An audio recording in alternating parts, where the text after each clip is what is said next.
Hi all, good morning, ಶುಭೋದಯ. ಹೇಗಿದ್ದೀರ ನೀವೆಲ್ಲರೂ? ಇವತ್ತು ನನ್ನ ಮಾರ್ನಿಂಗ್ ವ್ಲಾಗೆಲ್ಲ ನಿಮ್ಮ ಜೊತೆ ಶೇರ್ ಮಾಡೋಕ್ಕೆ ಬಂದಿದ್ದೀನಿ. Easy and tasty paneer butter masala ಹೇಗೆ ಮಾಡೋದು ಅಂತ ತೋರಿಸ್ತೀನಿ. ಅದ್ರ ಜೊತೆಗೆ ಒಂದು ಗೋಂದ್ ಕತೀರ ಡ್ರಿಂಕು, ಪಾನಕವನ್ನು ಟ್ರೆಡಿಷ್ನಲ್ ಮಾಡ್ತಾರೆ, ಆದರೆ ನಾನು ಇದರಲ್ಲಿ ಒಂದು ಟ್ವಿಸ್ಟ್ ಕೊಟ್ಟಿದ್ದೀನಿ. ಅದನ್ನು ಕೂಡ ಇದರಲ್ಲಿ ತೋರಿಸ್ತಾ ಇದ್ದೀನಿ. ಮೊದಲಿಗೆ ನಾನು ಒಂದು ಕಡಾಯಿಯಲ್ಲಿ ಸ್ವಲ್ಪ ಎಣ್ಣೆ ಹಾಕ್ಕೊಂಡು ನಾನು ಮೀಲ್ ಪ್ರೆಪ್ಪಲ್ಲಿ ತೋರಿಸಿರುವಂತಹ 2 ನಾರ್ತ್ ಇಂಡಿಯನ್ ಗ್ರೇವಿ ಬೇಸ್ನ ಕ್ಯೂಬ್ನ ಹಾಕ್ಕೋತಾ ಇದ್ದೀನಿ. ನಿಮ್ಗೆ ಎಷ್ಟು ಕ್ವಾಂಟಿಟಿ ಬೇಕೋ ಅದ್ರ ಮೇಲೆ ಹೋಗುತ್ತೆ. ನಾನು 2 ತೊಗೊಂಡಿದ್ದೀನಿ. ಇವಾಗ ಎಣ್ಣೆ ಜೊತೆಗೆ ನಾನು ಒಂದು ಚೂರು ಬಟರ್ ಕೂಡ ತೊಗೊಂಡಿದ್ದೀನಿ. ಇವೆಲ್ಲವನ್ನು ಮೆಲ್ಟ್ ಆಗೋಕ್ಕೆ 1-2 ನಿಮಿಷ ಆದರೂ ಹಿಡಿಯುತ್ತೆ. ಯಾಕಂದರೆ ಫ್ರೀಝರಲ್ಲಿ ಇಟ್ಟಿದ್ವಲ್ಲ ಆ ಕ್ಯೂಬ್ಸ್ನ ಇವಾಗ ಚೆನ್ನಾಗಿ ಮೆಲ್ಟ್ ಆಗಬೇಕು. ನನ್ನ ಈ ಚಾನಲ್ಗೆ ಫಸ್ಟ್ ಟೈಮ್ ಬಂದಿರಾದರೆ ನನ್ನ ಈ ಚಾನಲ್ ನಿಮಗೆ ಇಷ್ಟ ಆಗಿದ್ದಲ್ಲಿ ಲೈಕ್ ಮಾಡಿ, ಶೇರ್ ಮಾಡಿ, ಸಬ್ಸ್ಕ್ರೈಬ್ ಮಾಡಿ ಫ್ರೆಂಡ್ಸ್. ಮತ್ತು ಪಕ್ಕದಲ್ಲಿರುವಂತಹ ಬೆಲ್ ಐಕನನ್ನು ಪ್ರೆಸ್ ಮಾಡಿ ನಾನು ಹಾಕೋ ವಿಡಿಯೋ ನಿಮಗೆ ಫಸ್ಟ್ ಆಗಿ ತಲುಪುತ್ತೆ. ನೋಡಿ ಎಷ್ಟು ಚೆನ್ನಾಗಿ ಫ್ರೈ ಆಗ್ತಾ ಇದೆ. 2-3 ನಿಮಿಷ ಹಿಡಿತದು. ನೋಡಿ ಇವಾಗ ಕಂಪ್ಲೀಟ್ಲಿ ಮೆಲ್ಟ್ ಆಗಿದೆ. ಇದು ಆಲ್ರೆಡಿ ನಾವು ಫ್ರೈ ಆಗಿರೋದು ಕಾರಣದಿಂದ ಏನು ಹೆಚ್ಚಾಗಿ ಫ್ರೈ ಮಾಡೋದು ಅವಶ್ಯಕತೆ ಇಲ್ಲ. ಕ್ಯೂಬ್ ಮೆಲ್ಟ್ ಆದರೆ ಸಾಕು. ಇವಾಗ ನೋಡಿ, ನಿಮ್ಗೇನಾದರೂ ಇದು ಫೈನ್ ಪೇಸ್ಟ್ ಬೇಕಂದರೆ ಇದನ್ನು ಇವಾಗ ಮಿಕ್ಸಿಲಿ ಹಾಕ್ಕೊಂಡು ಕೂಡ ನೀವು ಪೇಸ್ಟ್ ಮಾಡ್ಕೊಬೋದು. ನಾನು ಮಾತ್ರ ಈ ಥರದ್ದೇ ಇಟ್ಕೊಂಡಿದ್ದೀನಿ. 1 ಕ್ಯೂಬನ್ನು ಮಾತ್ರ ನಾನು ಪ್ಯೂರೇ ಮಾಡ್ಕೊತಾ ಇದ್ದೀನಿ. ಇವಾಗ ನಾನು ಮಿಕ್ಸ್ ಮಸಾಲ ಏನು ನನ್ನ ಮೀಲ್ ಪ್ರೆಪ್ಪಲ್ಲಿ ತೋರಿಸಿದೆ ಅದನ್ನು ಹಾಕ್ಕೋತಾ ಇದ್ದೀನಿ. 1.5 ಸ್ಪೂನ್ ಹಾಕ್ಕೊಂಡಿದ್ದೀನಿ. ನನ್ನ ಈ ಮೀಲ್ ಪ್ರೆಪ್ ವಿಡಿಯೋ ಲಿಂಕ್ನ ಡಿಸ್ಕ್ರಿಪ್ಷನ್ ಬಾಕ್ಸಲ್ಲಿ ಹಾಕಿರ್ತೀನಿ, ಚೆಕ್ಔಟ್ ಮಾಡಿ ಫ್ರೆಂಡ್ಸ್. ತುಂಬಾ ಈಸಿ ಮತ್ತು ಕ್ವಿಕ್ ಟಿಪ್ಸ್ ಕೂಡ ಅದರಲ್ಲೆಲ್ಲ ತೋರಿಸಿದ್ದೀನಿ. ಇವಾಗ ಅದನ್ನೆಲ್ಲ ಫ್ರೈ ಆದಮೇಲೆ ಇವಾಗ 1 ಸೆಕೆಂಡ್ ಆದಮೇಲೆ ನೋಡಿ, ನಾನು ಈ ಥರ ಮುಚ್ಚಿ ಇಟ್ಟಿದ್ದೆ. ಇವಾಗೆಲ್ಲ ಫ್ರೈ ಆಗಿದೆ. ಇನ್ನೊಂದು ಕಡೆ ನಾನು ಪನ್ನೀರನ್ನು ಕಟ್ ಮಾಡ್ಕೊತಾ ಇದ್ದೀನಿ. ಪನ್ನೀರ್ ಬೇಕಿದ್ದರೆ ನೀವು ಫ್ರೈ ಮಾಡಿ ಕೂಡ ಹಾಕ್ಕೊಬೋದು. ನಾನು ಮಾತ್ರ ಇದೇ ಥರದ್ದು ಬ್ಲಾಕ್ಸ್ ಅಂದರೆ ಸಾಫ್ಟಾಗೇ ಇರಬೇಕು ಅನ್ನೋದಕ್ಕೆ ಈ ಥರ ಮಾಡಿಕೊಂಡು ಹಾಕ್ತಾಯಿದ್ದೀನಿ. ಇವಾಗ ಪನ್ನೀರ್ ಹಾಕ್ತಾಯಿದ್ದೀನಿ.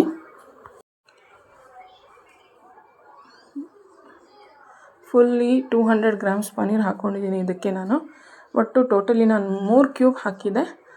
ಅದಕ್ಕೆ ಜೊತೆಗೆ ನಾನು ಇವಾಗ ಮನೆಯಲ್ಲೇ ತೆಗೆದಿದ್ದಂತಹ ಫ್ರೆಶ್ ಕ್ರೀಮನ್ನು ಹಾಕ್ಕೋತಾ ಇದ್ದೀನಿ. ಫ್ರೆಶ್ ಕ್ರೀಮ್ ನಿಮ್ಮ ಜೊತೆ ಇಲ್ಲ ಅಂದರೆ ನೀವು ಸ್ಟೋರ್ ಬಾಟ್ ಕೂಡ ಹಾಕ್ಕೊಬೋದು. ಮತ್ತು ಅದರ ಜೊತೆಗೆ ನಾನು 1 ಕಪ್ಪಷ್ಟು ಹಾಲನ್ನು ಕೂಡ ಹಾಕ್ಕೋತಾ ಇದ್ದೀನಿ. ಇವಿಷ್ಟನ್ನು ಯಾವಾಗ ಹಾಕಬೇಕು ಅಂದರೆ ಇನ್ನೇನು ಗ್ರೇವಿ ಎಲ್ಲ ಮುಗೀತು, ಇಳಿಸ್ಬೇಕು ಅನ್ನೋಷ್ಟರಲ್ಲಿ ಹಾಕಬೇಕು. ನೀರು ಹಾಕ್ಕೊಂಡು ಸ್ವಲ್ಪ ಕನ್ಸಿಸ್ಟೆನ್ಸಿಯನ್ನು ನೋಡ್ಕೊಳ್ಳಿ. ನೋಡಿ ಎಷ್ಟು ಚೆನ್ನಾಗಿ ಕಲರ್ ಬಂದಿದೆ ಕೂಡ. ಜಾಸ್ತಿ ಹೊತ್ತೇ ಹಿಡಿಲಿಲ್ಲ. ಮೀಲ್ ಪ್ರೆಪ್ ಮುಂಚೆನೇ ಮಾಡಿಟ್ಕೊಂಡಿರೋ ಉಪಯೋಗ ಇದು. ಇವಾಗ ನೋಡಿ, ನಾನು ನೀರು ಎಷ್ಟು ಬೇಕೋ ಅಷ್ಟೊಂದು ಹಾಕ್ಕೊಂಡಿದ್ದೀನಿ. ಸಾಲ್ಟ್ ಕೂಡ ಹಾಕ್ಕೊಂಡಿದ್ದೀನಿ. ಇವಾಗ ನಾನು ಒಂದು ಕುದಿ ಬರಲಿ ಅಂತ ಬಿಡ್ತಾಯಿದ್ದೀನಿ. ಇವಾಗ ಚೆನ್ನಾಗಿ ಕುದೀತಾ ಇದೆ. ಇವಾಗ ನಾನು ಮೇಲ್ಗಡೆಯಿಂದ ಕೊತ್ತಂಬರಿ ಸೊಪ್ಪನ್ನು ಕೂಡ ಹಾಕ್ಕೊಂಡಿದ್ದೀನಿ. ಹಾಕ್ಲಿಕ್ಕೆ ಮಿಸ್ ಆಗೋಗಿದೆ, ಸಾರಿ. ಇವಾಗ ನೋಡಿ, ನಮ್ಮದು ರೆಡಿ ಆಯಿತು delicious tasty paneer butter masala. ಅದರ ಪಕ್ಕದಲ್ಲಿ ನಾನು ಗೋಂದ್ ಕತೀರ ಲಾಸ್ಟ್ ನೈಟ್ ಇಷ್ಟು ಗೋಂದ್ ಕತೀರವನ್ನು ನೀರಲ್ಲಿ ಹಾಕ್ಕೊಂಡು ನೆನೆಸಿಟ್ಕೊಂಡಿದ್ದೀನಿ. ಇವಾಗ ನೆಕ್ಸ್ಟ್ ಡೇ ನಾನು ಬೆಲ್ಲದ ಪುಡಿಯನ್ನು ತೊಗೊಂಡಿದ್ದೀನಿ. ಫ್ರೆಶ್ 2 ಗ್ಲಾಸ್ ಆಫ್ ವಾಟರ್ ತೊಗೊಂಡಿದ್ದೀನಿ. ಅದಕ್ಕೆ 1/4 ಕಪ್ಪಷ್ಟು ಬೆಲ್ಲದ ಪುಡಿ ತೊಗೊಂಡಿದ್ದೀನಿ. ಮತ್ತು ಅದ್ರ ಜೊತೆ ನಾನು ಪೆಪ್ಪರ್ ಕಾರ್ನ್ಸ್ ಮತ್ತು ಇಲೈಚಿ ಅಂದರೆ ಏಲಕ್ಕಿಯನ್ನು ಕುಟ್ಟಿ ಪುಡಿ ಮಾಡಿ ಹಾಕ್ಕೋತಾ ಇದ್ದೀನಿ. 5-6 ಪೆಪ್ಪರ್ ತೊಗೊಂಡಿದ್ದೀನಿ. 3 ಏಲಕ್ಕಿನ ತೊಗೊಂಡಿದ್ದೀನಿ.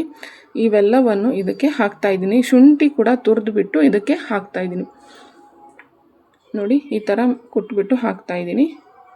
ನಿಮ್ಮ ಹತ್ರ ಶುಂಠಿ ನಾನು ತುರಿದಿರೋದು ಹಾಕಿರೋದು. ನೀವು ಬೇಕಿದ್ದರೆ ಡ್ರೈ ಶುಂಠಿ ಪೌಡರ್ ಕೂಡ ಇದಕ್ಕೆ ಹಾಕ್ಕೊಬೋದು. ಮತ್ತು ಇದನ್ನು ಫುಲ್ಲಿ ಕೋಲ್ಡ್ ವಾಟ್ರಲ್ಲಿ ಕೂಡ ಮಾಡ್ಕೊಬೋದು. ನಾನು ನಾರ್ಮಲ್ ವಾಟ್ರಲ್ಲಿ ಮಾಡ್ಕೊತಾ ಇದ್ದೀನಿ, ಯಾಕಂದರೆ ನಾನು ಮೇಲ್ಗಡೆಯಿಂದ ಐಸ್ ಕ್ಯೂಬ್ ಹಾಕ್ತಾಯಿದ್ದೀನಿ. ಇವೆಲ್ಲವನ್ನು ಚೆನ್ನಾಗಿ ಮಿಕ್ಸ್ ಮಾಡ್ಕೊತಾ ಇದ್ದೀನಿ. ಇಲ್ಲಿ ನೀವು ಅಡ್ಜಸ್ಟ್ ಮಾಡ್ಕೊಬೇಕು ಅಂದರೆ ನಿಮಗೆ ಇನ್ನೂ ಬೆಲ್ಲ ಬೇಕಿದ್ರೆ ಇನ್ನೊಂದು ಹಾಕ್ಕೊಬೋದು.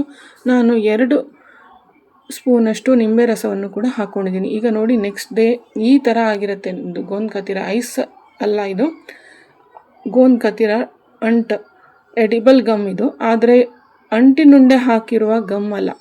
ಅಂಟಿನ ಉಂಡೆಗೆ ಗಮ್ಮೆ ಬೇರೆ, ಈ ಗಮ್ಮೆ ಬೇರೆ. ಕನ್ಫ್ಯೂಸ್ ಮಾಡ್ಕೊಬೇಡಿ. ಈ ಗಮ್ಮನ್ನು ಸಮ್ಮರ್ಗಾಗಿ ಉಪಯೋಗಿಸ್ತಾರೆ. ತುಂಬ ಕೂಲ್ ಮಾಡುತ್ತೆ ಬಾಡಿಗೆ. ವೆಯ್ಟ್ ಲಾಸ್ಗೂ ಕೂಡ ಹೆಲ್ಪ್ ಆಗುತ್ತೆ ಗೋಂದ್ ಕತೀರ. ಮತ್ತು ಇನ್ನೊಂದು ಗಮ್ಮು, ಅಂಟಿನ ಉಂಡೆಗೆ ಬಳಸುವ ಗಮ್ಮು, ಅದು ತುಂಬ ಹೀಟ್ ಅಂದರೆ ವಿಂಟರ್ ಟೈಮಲ್ಲಿ ತಿನ್ನುವಂಥದ್ದು. ಸೊ ಅದೆರಡು ಬೇರೆ ಬೇರೆ ಕನ್ಫ್ಯೂಸ್ ಮಾಡ್ಕೋಬೇಡಿ. ಈಗ ನಾನು ಎಷ್ಟು ಬೇಕೋ ಅಷ್ಟು ಐಸ್ ಕ್ಯೂಬ್, ದೊಡ್ಡದಾಗಿ ಒಂದು ಐಸ್ ಕ್ಯೂಬ್ ಹಾಕ್ಕೋತಾ ಇದ್ದೀನಿ. ಇವಾಗ ನೋಡಿ ಎಷ್ಟು ಚೆನ್ನಾಗಿ ಸೂಪರ್ ಕೂಲ್ ನಮ್ಮದು ಗೋಂದ್ ಕತೀರಾ ಡ್ರಿಂಕ್ ರೆಡಿ ಆಯಿತು. ಇವಾಗ ನಾನು ಸರ್ವ್ ಮಾಡ್ತಾಯಿದ್ದೀನಿ. ಟ್ರೆಡಿಷ್ನಲ್ ರಾಮನವಮಿ ಸ್ಪೆಷಲ್ ಪಾನಕವನ್ನು ನಾನು ಒಂದು ಟ್ವಿಸ್ಟ್ ಕೊಟ್ಟಿರೋದಂದರೆ ಗೋಂದ್ ಕತೀರಾ.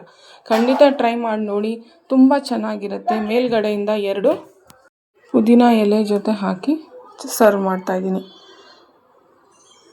ನನ್ನ ಈ ರೆಸಿಪೀಸ್ ನಿಮಗೆ ಇಷ್ಟ ಆಗಿದೆ ಅಂತ ನಾನು ಭಾವಿಸ್ತೀನಿ. ಖಂಡಿತ ಟ್ರೈ ಮಾಡಿ ಫ್ರೆಂಡ್ಸ್. ನಾನಿವಾಗ ಟೇಸ್ಟ್ ಮಾಡ್ತಾಯಿದ್ದೀನಿ. ನೋಡಿ ಎಷ್ಟು ಚೆನ್ನಾಗಿ ಬಂದಿದೆ ಅಂದರೆ, it's very cool and hydrated drink. ಸೂಪರಾಗಿ ಬಂದಿದೆ, ಖಾರವಾಗಿ ಚೆನ್ನಾಗಿ ಬಂದಿದೆ. ಇವಾಗ ಖಂಡಿತ ಟ್ರೈ ಮಾಡಿ ನೋಡಿ, ಮತ್ತು ನಿಮ್ಮ ಅಭಿಪ್ರಾಯ ನನ್ನ ಕಮೆಂಟ್ ಮೂಲಕ ತಿಳಿಸಿ. ನಾನು ನಿಮ್ಗೆ ಸಿಗ್ತೀನಿ ಇನ್ನೊಂದು ಬ್ಲಾಗಲ್ಲಿ. ಅಲ್ಲಿಯವರೆಗೂ ಲೈಕ್ ಮಾಡ್ತಾಯಿರಿ, ಶೇರ್ ಮಾಡ್ತಾಯಿರಿ, ಸಬ್ಸ್ಕ್ರೈಬ್ ಮಾಡಿ. Thank you for watching and bye.